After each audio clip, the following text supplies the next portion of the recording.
Alhamdulillah alladzi bi ni'matihi tatimmus shalihat. Asyhadu an la ilaha illallah wahdahu la syarika lah. Wa asyhadu anna sayyidina Muhammadan abduhu wa rasuluh. La nabiyya wa la rasula ba'dah. Allahumma shalli wa sallim wa barik ala sayyidina wa habibina Muhammadin wa ala alihi wa ashabihi ajma'in, amma ba'du. Fa ya ibadallah, usikum wa ya nafsi bi taqwallah, faqad fazal muttaqun. Qala Allah ta'ala fi kitabihil karim, a'udzu billahi minasy syaithanir rajim. Bismillahirrahmanirrahim. Ya ayyuhalladzina amanu taqullaha haqqa tuqatih wa la tamutunna illa wa antum muslimun. Wahai sekalian orang-orang yang beriman, bertakwalah kamu kepada Allah dengan sebenar-benar takwa, dan janganlah kamu mati kecuali dalam keadaan muslim. Alhamdulillah, mari kita bersyukur kepada Allah, memuji Allah atas segala nikmat yang Allah telah berikan kepada kita. Dan marilah kita berbanyak salawat dan salam kepada baginda Nabi sallallahu alaihi wasallam. Dan semoga juga salawat kita ini tercurah limpahkan kepada baginda Nabi, kepada keluarga dan sahabat-sahabatnya Nabi Muhammad sallallahu alaihi wasallam. Jemaah rahmati Allah Subhanahu wa taala, mari kita meningkatkan ketakwaan, keimanan kepada Allah Subhanahu wa taala dengan memperbanyak ibadah, mengikhlaskan ibadah. Semoga ibadah-ibadah kita ini salah satu tanda syukur kita akan nikmat Allah Subhanahu wa taala. Jemaah rahmati Allah Subhanahu wa taala, suatu hari ketika bulan Rajab tahun ke-9 Hijriyah, 9 tahun setelah Nabi Muhammad SAW hijrah ke Madinah, yaitu ketika kejadian Perang Tabuk. Perang Tabuk adalah salah satu perang yang diikuti oleh baginda Nabi SAW, yaitu adalah perang terakhirnya sebelum baginda Nabi meninggal dunia. Ketika itu zaman serba sulit,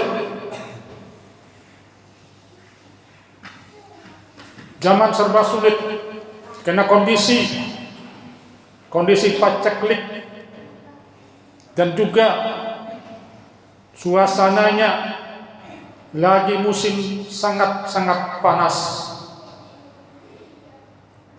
Sedangkan umat muslim ketika itu diwajibkan oleh Allah Subhanahu wa taala dan Rasulnya untuk menuju suatu tempat yang bernama Tabuk di dalam rangka membebaskan daerah-daerah kaum muslimin dari cengkraman musuh yang ketika itu adalah musuh dari bangsa Romawi. Ketika itu para sahabat diwajibkan oleh baginda Nabi sallallahu alaihi wasallam untuk menyiapkan perbekalan, baik itu dari perbekalan materi ataupun perbekalan kendaraan. Tetapi para sahabat ketika itu tidak semuanya memiliki kendaraan. Tidak semuanya sanggup untuk berimpak sedekah dalam persiapan ekspedisi perang Tabuk tersebut, sehingga mereka banyak mengadu kepada Rasulullah SAW. Dan aduan ini Allah kisahkan dalam surah At-Taubah. Allah Subhanahu wa taala berfirman, a'udzubillahi minasyaitonir rajim. Wala 'alal ladzina idza ma atauka litahmilahum qulta la ajidu ma ahmilukum alaihi tawallaw wa a'yunuhum tafidu minad dam'i hazanan alla yajidu ma yunfiqun. Dan tidak ada dosa, kata Allah Subhanahu wa taala, kepada orang-orang yang ketika datang kepadamu ya Muhammad, sahabat-sahabatmu mengatakan mereka minta disiapkan kendaraan untuk menuju ke Tabuk, tetapi engkau bilang ya Muhammad kepada sahabat-sahabatmu, saya tidak mendapatkan kendaraan untuk membawa kamu ke medan pertempuran, yaitu perang Tabuk. Sehingga para sahabat tersebut pulang dalam keadaan menangis. Jemaah mata Allah Subhanahu wa taala, di antara 7 orang sahabat Nabi itu ada yang namanya Ulbah bin Zaid radhiyallahu anhu. Sahabat ini sangat ingin sekali untuk ikut berjihad dengan baginda Nabi sallallahu alaihi wasallam. Tetapi dia dalam keadaan miskin. Dia tidak memiliki apa-apa. Akhirnya karena keteguhan jiwanya ingin ikut berjihad, ingin beribadah dengan baginda Nabi sallallahu alaihi wasallam. Akhirnya dia pada malam hari melaksanakan salat qiyamul lail, bermohon kepada Allah Subhanahu wa taala. Setelah salat, sahabat Nabi yang mulia ini berdoa kepada Allah Subhanahu wa taala, ya Allah, Engkau telah mewajibkan kepada kami untuk ikut di dalam berperang membantu baginda Nabi sallallahu alaihi wasallam. Wa raghibtu fihi, dan saya sungguh ingin ikut, tetapi saya tidak mendapatkan apa yang bisa saya infakkan, sedekahkan, dan juga saya tidak mendapatkan kendaraan untuk ikut ke sana. Atau saddaq ala kulli muslim bikulli zulmin asabani biha. Dia mengadu kepada Allah Subhanahu wa taala, ya Allah, saya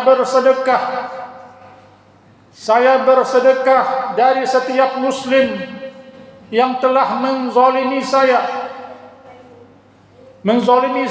mengambil harta saya, menjelek-jelekkan saya, dan juga mungkin menghina saya. Saya bersedekah ya Allah, supaya sedekah saya ini diterima ya Allah. Engkaulah yang maha menerima sedekah. Ketika pagi tiba, ketika baginda Nabi SAW dan para sahabat setelah selesai sholat subuh, dengan wahyu dari Jibril, baginda Nabi mengumumkan di Masjidin Nabawi. Apa kata baginda Nabi SAW? Man al-mutasaddiq al-barihah, siapa yang bersedekah semalam? Siapa yang bersedekah semalam? Pada sahabat Nabi pertama kali diam.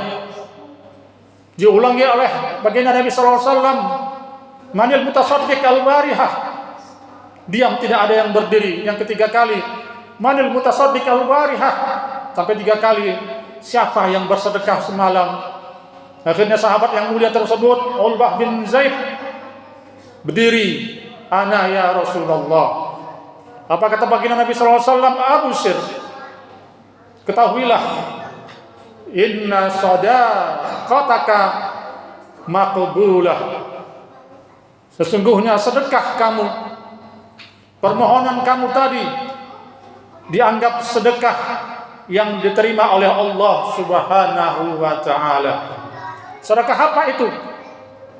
Sedekah memaafkan semua yang telah menzalimi kita. Jemaah dimati Allah Subhanahu wa taala, dari hadis Nabi sallallahu alaihi wasallam yang mulia ini bisa kita ambil pelajaran. Beberapa pelajaran. Yang pertama, begitu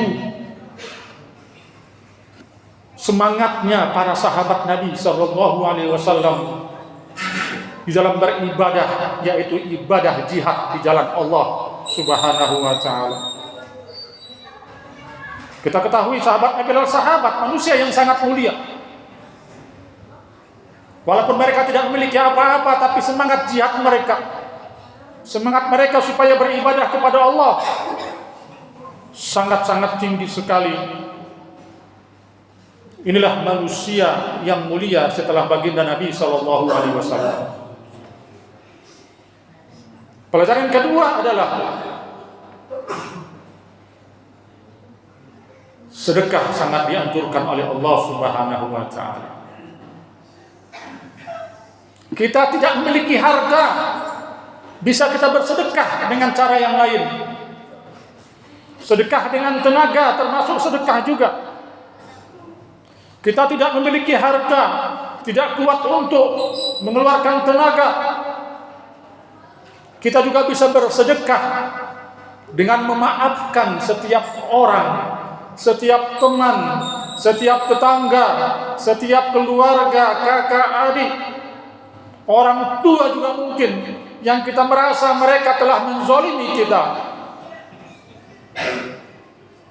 Segera kita memaafkan mereka. Bahwasanya memaafkan orang yang menzalimi kita itu termasuk sedekah. Sedekah di sisi Allah Subhanahu wa ta'ala.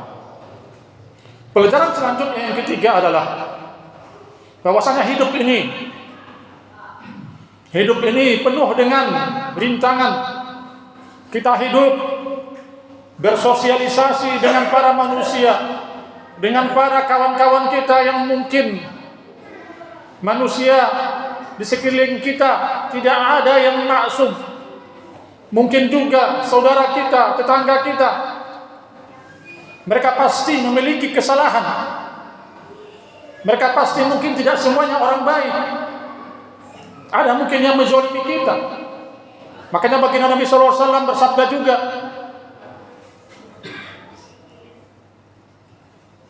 al-muslim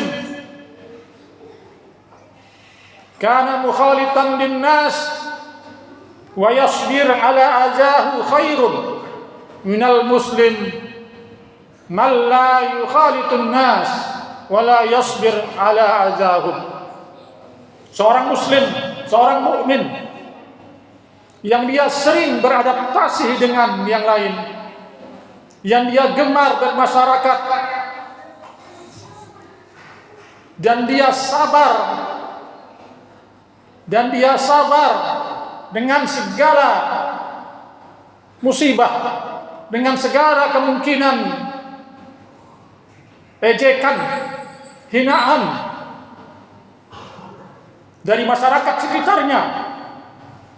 Khairun, kata baginda Nabi SAW, lebih baik daripada seorang muslim yang tidak mau bermasyarakat dan dia juga tidak sabar dengan segala ejekan, dengan segala hinaan yang mungkin menerima dirinya. Mudah-mudahan para jamaah sekalian yang mati Allah Subhanahu wa ta'ala, jadilah kita seorang muslim yang gemar bersedekah. Kalau kita punya harta, silakan, sangat dianjurkan.